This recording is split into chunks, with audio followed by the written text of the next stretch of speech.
Bismillahirrahmanirrahim. Alhamdulillahirabbil alamin.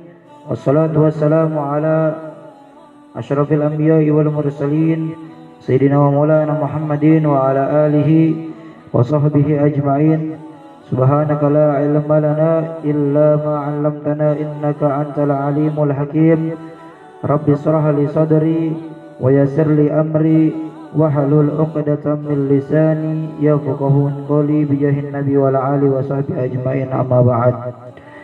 Qala al-muallif rahimallahu ta'ala wa nafa'ana bihi wa bi ulumihi fid dharain amin amin. Ila anqal fi babin huquqil qarabah. Para jamaah sekalian yang dihadirkan oleh Allah Subhanahu wa taala, yang telah disempatkan oleh Allah Subhanahu wa taala, yang telah diizinkan oleh Allah Subhanahu wa taala untuk kita melaksanakan rutinitas kegiatan kita, yaitu ta'allamul ilma, yaitu kita melakukan menuntut ilmu. Alhamdulillah, pada malam hari ini juga rutinitas kegiatan kita yang kita biasa lakukan setelah kita melakukan sholat sunnah tarawih, kita selalu menuntut ilmu. Sekarang kita lanjutkan di dalam bab huquqil qarabah, hak-haknya kita terhadap kerabat kita.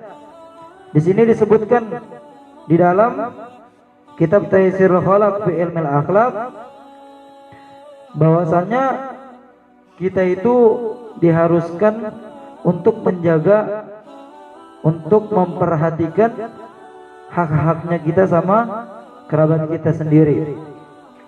Kok begitu? Iya, karena kerabat adalah orang yang paling dekatnya bersama kita. Kerabat itu orang yang selalu tahu bagaimana keadaan kita. Tanpa adanya kita, maka kerabat itu akan ngerasa kalau kerabat itu nggak ada yang ngebantu.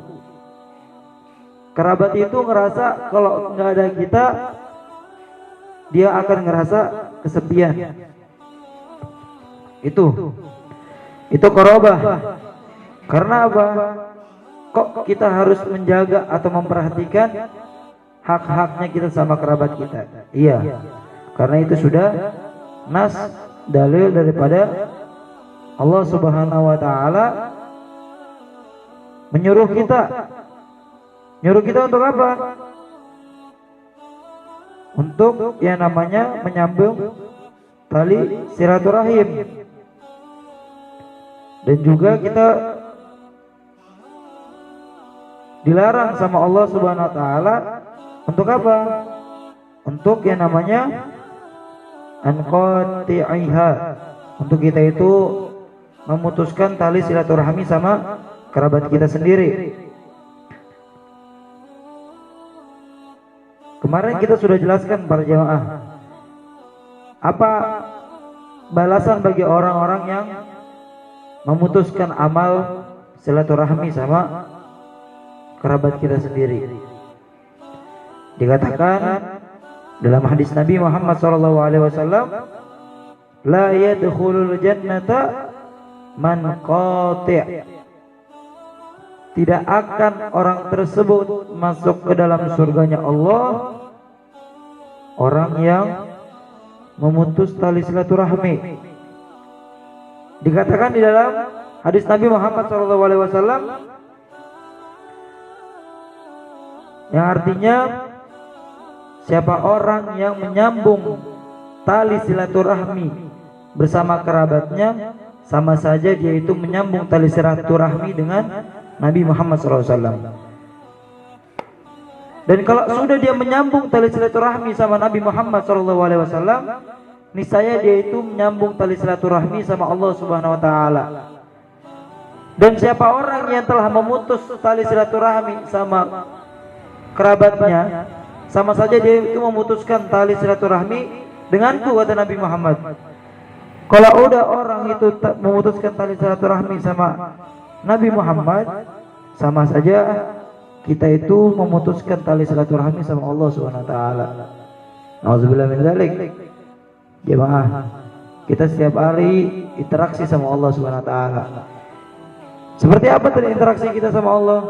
Kita sholat, kita minta sama Allah. Itu interaksi kita.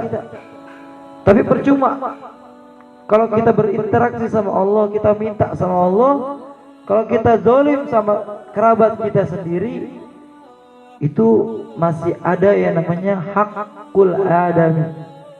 Haknya kita sama manusia. Karena kita hidup di dunia ini, sebelum kita ke hakullah, haknya kita terhadap Allah harus didahulukan yang namanya hak kita sama manusia. Jangan sampai kita nyakitin hati kerabat kita sendiri. Jangan sampai kita nyakitin hati teman kita sendiri.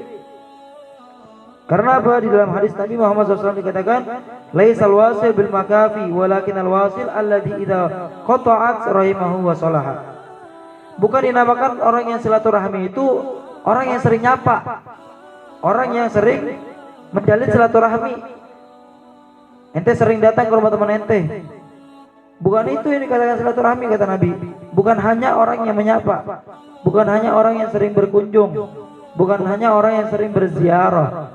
Tapi orang yang dikatakan silaturahmi, orang yang dia itu menyambung kekerabatannya, yang mana hubungan kerabatan tadi sudah putus.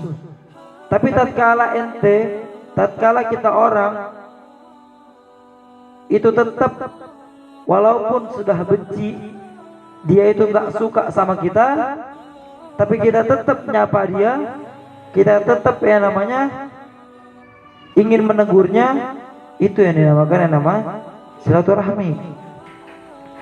Karena apa? Orang yang silaturahmi itu besar pahalanya. Karena apa? Karena ada salah seorang sahabat mengatakan kepada Rasulullah, "Ya Rasulullah, aku mempunyai kerabat." Kata sahabat tersebut, "Ya Rasulullah, ana punya sahabat, tapi ana selalu nyambung silaturahmi, sedangkan sahabat ana nggak pernah mau nyambung silaturahmi. Tatkala ana nyambung hubungan dengan mereka, akan tetapi mereka memutuskan. Aku berbuat baik kepada mereka, akan tetapi mereka berbuat buruk terhadapku."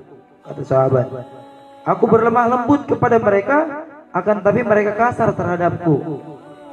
Maka Nabi SAW bersabda, "Jikalau benar apa yang kau katakan demikian tersebut, maka sama saja engkau itu seakan-akan menyuapi mereka dengan pasir yang panas," kata Nabi. Maksudnya apa? Allah Subhanahu wa taala senantiasa akan tetap menjadi penolongmu selama engkau berbuat hal tersebut. Maksudnya apa? Kalau kita orang dibenci sama orang lain, tapi kita tetap berbuat baik sama orang tersebut. Kerabat kita nggak pernah mau nyapa kita, tapi kita tetap nyapa kerabat kita. Kerabat kita nih kagak mau kalau diajakin kebaikan, tapi ente selalu berbuat baik, selalu ngajak dengan kebaikan. Nah itu dia, itu dinamakan dengan qorobah, silaturahim ala qorobatihim, silaturahminya kita sama kerabat kita. Karena apa? Kalau kita sudah perhatian sama kerabat kita sendiri, niscaya Allah Subhanahu wa taala akan selalu memperhatikan kita.